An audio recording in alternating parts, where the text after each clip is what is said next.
समीर एक मशहूर सर्जन था, लेकिन उसकी एक डरावनी आदत थी। वो जब भी तनाव में होता, रात के अंधेरे में सुनसान सड़कों पर निकल जाता और आवारा जानवरों या कभी कभी लावारिस लाशों पर एक्सपेरिमेंट करता। उसे लगता था कि वो विज्ञान के लिए कुछ बड़ा कर रहा है। ऐसे ही वो एक रात हॉस्पिटल के मुर्दा घर में पहुंचा। वहां उसने एक लावारिस लाश को अपने एक्सपेरिमेंट के लिए चौकीदार की मदद से अपनी लैब में ले आया। सर, आप इतनी लाशों का करते क्या हो? क्या करोगे जानकर? मैं उन्हें दोबारा जिंदगी देने की कोशिश करता हूँ। कैसा हो कोई इंसान मरने के बाद दोबारा जिंदा हो जाए?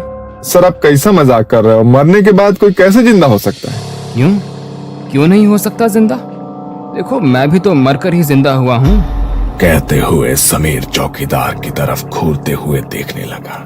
नींद की कमी के कारण हुई समीर की लाल आंखों को देखकर चौकीदार डर कर वहां से भाग गया। उसे भागते देख समीर को हंसी आ गई। चौकीदार के जाने के बाद समीर उस लाश को गौर से देखने लगा।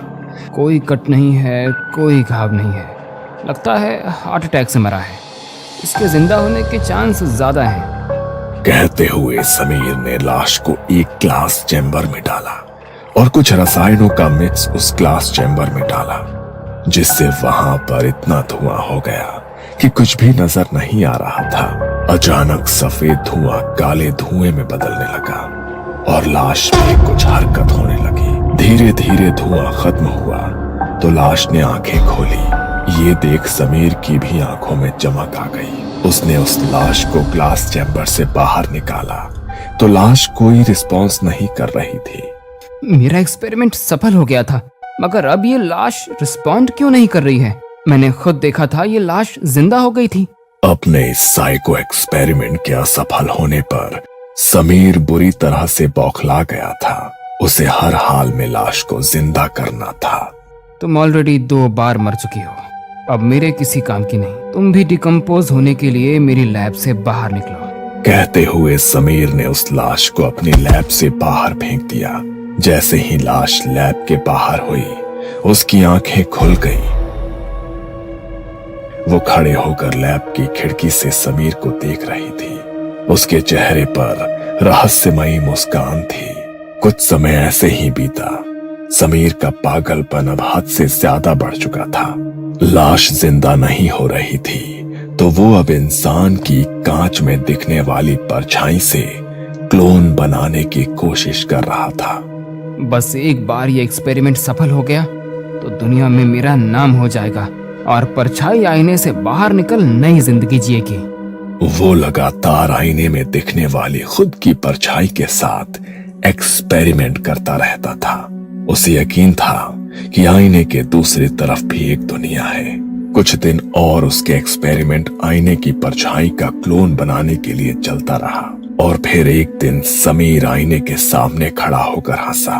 लेकिन जैसे ही उसने आईने में अपनी शक्ल देखी, उसका खून जम गया। आईने में दिखने वाला समीर हिल नहीं रहा था। वो बस खड़ा होकर असली समीर को घूर रहा था और उसके हाथ खून से सने थे। मैं सही था। आईने के उस पार भी दूसरी दुनिया है जहां हमारे जैसे ही लोग हैं। हमारी परछाई अब वो क्लोन बनकर बाहरी दुनिया में आएगी। समीर बहुत खुश हुआ। उसे लगा उसका एक्सपेरिमेंट सफल हो गया, मगर ये तो सिर्फ एक शुरुआत थी। कुछ देर बाद समीर अपनी लैब से बाहर निकला तो लैब में एक अलग ही हलचल शुरू हो गई। वहां कई सारी परछाई घूम रही थी, मगर ये सब होने के अगले कुछ दिनों में समीर की जिंदगी नरक बन गई। वो जब भी शीशे के सामने जाता, आईने वाला समीर उसे डराने लगता। तुम आ गए समीर, मगर तुम वापस नहीं जाओगे। तुम भीड़ में भी मेरे साथ अकेले होगे। नहीं, तुम ऐसा नहीं कर सकते। मैं कुछ भी कर सकता हूं। मैं तुम्हें खत्म भी कर सकता हूं या फिर अकेला भी। कहते हुए वो जोर जोर से हंसने लगा। कभी वो अपना गला काट रहा होता तो कभी समीर के करीबियों की तस्वीरें जला रहा होता। आईने की इन हरकतों से अब समीर बहुत डर चुका था। उसने सोच लिया था कि ये सब कुछ खत्म करना होगा। उसके लिए वो आईना तोड़ देगा उसने एक भारी हथौड़ा उठाया और पूरी ताकत से आईने पर वार किया। आईना चकनाचूर हो गया। अब तुम कभी वापस नहीं आ सकते। मैं ही तुम्हें लेकर आया था और मैंने ही तुम्हें हमेशा के लिए खत्म कर दिया। Good bye forever.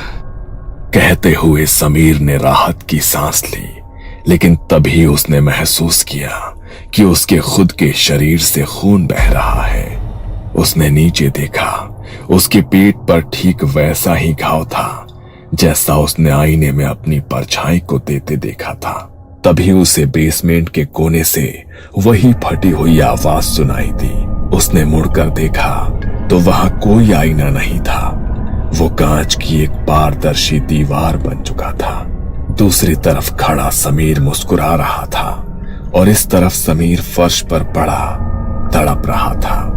उसके पेट पर घाव गहरा था, लेकिन अजीब बात यह थी कि उसे दर्द से ज्यादा खुद पर गुस्सा आ रहा था। दीवार के दूसरी तरफ खड़ा समीर उसे अनदेखा कर दूसरी ओर मुड़ने ही वाला था कि उसे एक आवाज सुनाई दी। तुम्हें क्या लगता है कि तुम मुझे इस तरह चोट पहुंचाकर मुझे रोक लोगे? तुम्हें मैंने बनाया है और मैं ही तुम्हें मिटा दूंगा। उसकी बातें सुनकर आईने वाला समीर रुका और उसने उसे पीछे मुड़कर देखा। समीर अब तड़प नहीं रहा था, वो उठकर खड़ा हो गया था। उसके घाव से गिरता खून फर्श पर काला पड़ चुका था।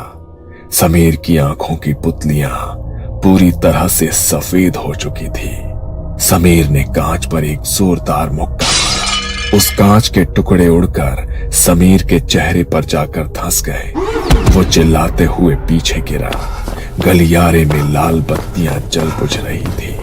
समीर ने देखा कि हर कमरे में उसके जैसे कई लोग मौजूद थे, लेकिन वो इंसान कम और मांस के लोथड़े ज्यादा लग रहे थे।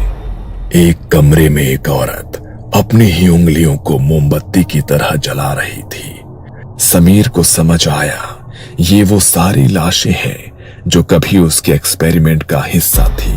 तभी पीछे से एक शांत आवाज आई। तुमने दुनिया जीतने की कोशिश की समीर, लेकिन तुम हार गए, खुद से हार गए।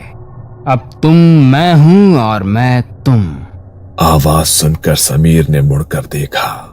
वहां उसके सामने एक और समीर खड़ा था, बिल्कुल वैसा ही, बिना किसी घाव के, साफ सुथरे सफेद कोट में।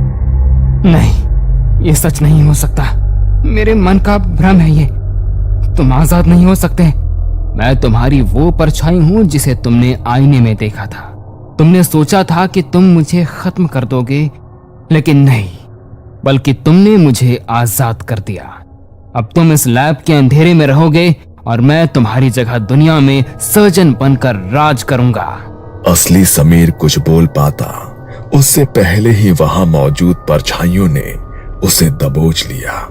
सफेद कोट वाले समीर ने उसके कान में झुककर कहा, अब तुम यहाँ बिल्कुल अकेले हो, इतने अकेले कि आईने में भी देखोगे तो मैं तुम्हें नजर नहीं आऊंगा, क्योंकि मैं तो तुम्हारी जगह लेने के लिए यहाँ से बाहर निकल गया हूँ।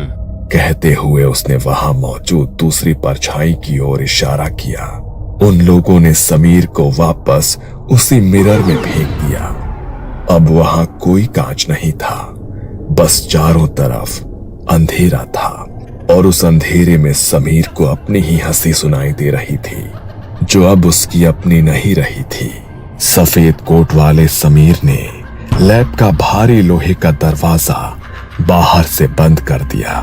दूसरी तरफ मिरर के अंदर अंधेरा इतना घना था कि समीर को अपनी सांसें भी भारी लग रही थी। लेकिन असली दहशत तब शुरू हुई जब उसने महसूस किया कि उसकी त्वचा पर कुछ रेंग रहा था। उसने अपने पेट के घाव को छुआ। उसे वहां दर्द नहीं हो रहा था। उसे लगा कि उसके शरीर पर कोई सेंसेशन महसूस नहीं हो रहे थे। वो धीरे धीरे जैसे तैसे अंधेरे में अपनी आंखों को ढालने की कोशिश कर रहा था। उसे दीवार पर एक हल्की सी चमक दिखी। वो चमक कांच की नहीं थी, वो सैकड़ों जोड़ी आंखों की थी जो दीवार के दूसरे हिस्से से उसे घूर रही थी। अचानक पूरे कमरे में हड्डियों के चटकने की आवाज गूंजी। आईने के अंदर जो समीर कैद था, उसका शरीर अजीब तरह से मुड़ने लगा। उसकी उंगलियां लंबी होकर तेज लंबे नाखूनों में बदलने लगी। उसका शरीर कांच की तरह चमक रहा था।